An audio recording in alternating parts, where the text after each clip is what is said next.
एक एमपी का एक लड़का है, पहले गुजरात में काम करता था, मजदूरी करता था। जब हमारे सत्संग देखने लगा, वाहवाही देखने लगा, तो उसको लगा ये रास्ता शॉर्टकट का भी पैसे कमाने का। कौन वहां 5,000 में पूरा महीना जगमारी करे, मगजमारी करे। उसने क्या किया, हमारे आश्रम का एक ग्रंथ चुरा लिया, किसी से बोला कि वो आश्रम ग्रंथ भेज दो, हमारी बीजक। वो चुरा के बैठ गया। अब उस बीजक से सत्संग करने शुरू कर दिए। जो लिखा था वही पढ़ पढ़ के बताने लगा।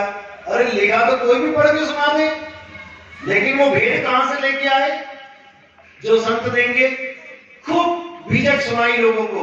उसके बाद जब लोग कहते हैं हमें नाम दीक्षा दो, तो जाके कान में फूंक मार दी और 30-30 हजार रुपए लिए दो लोगों से चंडीगढ़ के। 60,000 रुपए की एक एक फूंक मार के आया।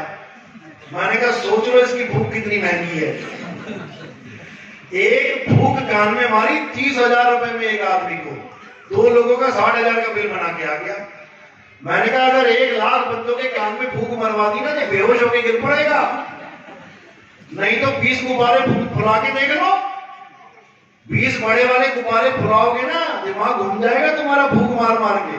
तुम कहोगे भैया पंपी ले आओ। पता लगा फूंक मार मार के खुद आईसीयू पहुंच जाए, फिर इसको दूसरी फूंक देनी पड़ रही है गैस सिलेंडर वाली। तो ऐसा हाल है लोगों का। भोली जनता परमात्मा को पाना चाहती है, चाहे कैसे ही मिले। 5-5 हजार रुपए उसी हमारे ग्रंथ को दिखा दिखा के अपने अकाउंट में डलवा रहा है कि हमें आश्रम बनाना है, 5,000 रुपए तो बताओ। अरे तुम्हें आश्रम बनाना है, मेहनत करके बनाओ ना। जनता के पैसों से आश्रम बनाओगे। जिसकी महिमा गा रहा है कबीर साहब की, वो तो कभी आश्रम बनाए नहीं लोगों के पैसों से। रविदास जी महाराज झोपड़ी में रहते थे। मीराबाई को लोगों ने कहा कि तू महलों की रानी, तेरा गुरु झोपड़ी में रहता है, अरे चेले का फर्ज अदा कर, उसका मकान तो बना दे। गई हीरा लेके गुरुजी को भेंट कर दिया। गुरुजी इसको बेच के मकान बना लो। कहते ठीक है बेटी, रख दो कहीं पे। वो वहां पे कोने में हीरा लटका के चली गई। कहीं जा रही थी, कहती महीने बाद आऊंगी। अब चली गई 1 महीने के लिए। सोचा 1 महीने में तो बढ़िया आलीशान बन जाएगा सारा मामला। और जब 1 महीने बाद आई तो फिर वही कुटिया। कहती गुरुजी मैंने आपको हीरा दिया था, क्या हुआ? आपने कुछ बनाया ही नहीं। बिल बोले कि बेटी जहां रखा था वहीं देख ले, पड़ा होगा।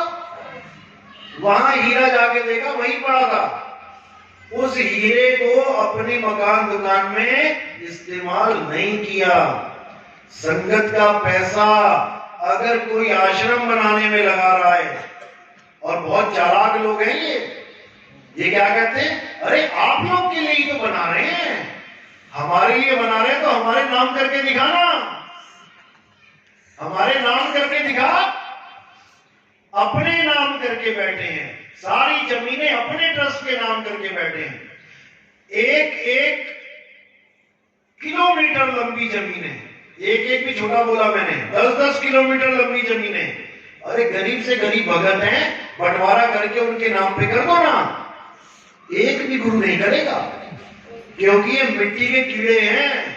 इनको मिट्टी से प्यार है, इनको परमात्मा से प्यार नहीं है। ये मिट्टी के कीड़े हैं, मिट्टी में ही मिलेंगे जाके। क्योंकि ये लोग तुम्हें आजाद करने नहीं आए हैं, ये खुद बसने आए हैं। ये काल के लोग में खुद बसने आए हैं। बड़े से बड़ा आश्रम बना के पूरी मोहर लगा दी कि हम तो यहीं बसेंगे, और तुम्हें कह रहे हैं चलो सतलोक, चलो सतलोक, और खुद यहां पे नीवे गाड़ के बैठे। बताओ, ये हाल है। ना कबीर साहब ने कभी कोई आश्रम बनाया, ना रविदास जी ने कभी कोई आश्रम बनाया, ना बाबा नानक ने कभी कोई आश्रम बनाया। पैदल चलते गए कन्याकुमारी से लेके अरब देश तक।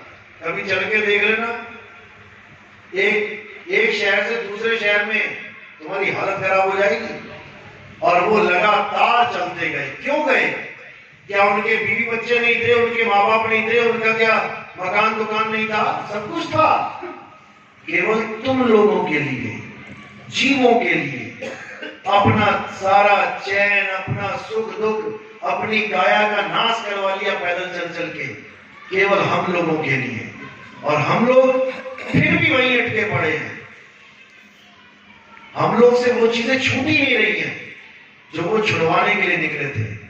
राम राम करता जग फिरे, राम न पाया जाए, वो राम राम आज तक नहीं छूट रही है। चलो खैर, अब समय आ गया है।